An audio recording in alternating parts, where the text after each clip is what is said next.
حدیث نمبر 962 962 عن عبد الله بن عمرو رضی اللہ عنہما قال قال رسول اللہ صلی اللہ علیہ وآلہ وسلم من صمت نجا.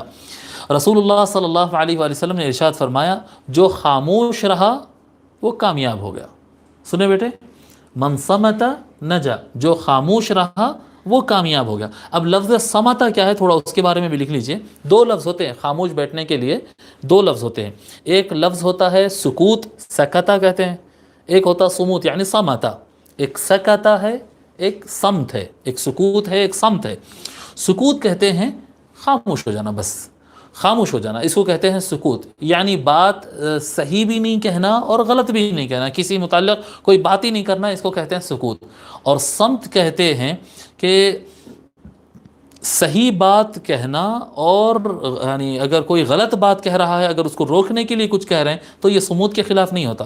جی صمت، کوئی صحیح بات ہو اور آپ اس پر اعتراض نہ کریں، خاموش بیٹھیں، اور اگر کوئی غلط بات کہہ رہا ہے اس کو روک دیں، یہ صمت ہوگا. یہ صمت کے اندر ہی آئے گا.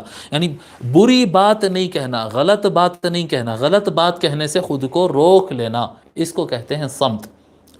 سکوت دونوں چیز کے لیے، آپ صحیح بات بھی نہ بولیں، بری بات بھی نہ بولیں. اور صمت کہتے ہیں بری بات نہیں بولنا، بولے تو اچھی بات بولنا یا پھر خاموش رہنا.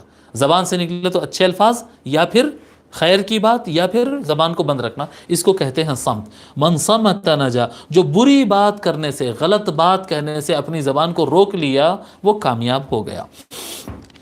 ٹھیک ہے. مولا علی علیہ السلام کا ایک ارشاد مبارک ہے، بکثرت الصمت تکون الہیبہ. مولا علی علیہ السلام فرماتے ہیں جتنا خاموش رہو گے اتنا زیادہ تمہارا معیار اور ہیبت رہے گی، اتنا زیادہ تم موقر نظر آؤ گے، اور اتنا زیادہ لوگ کے اوپر تمہاری ہیبت طاری رہے گی.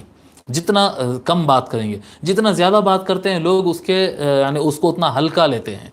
بکثرت الصمت تکون الہیبہ.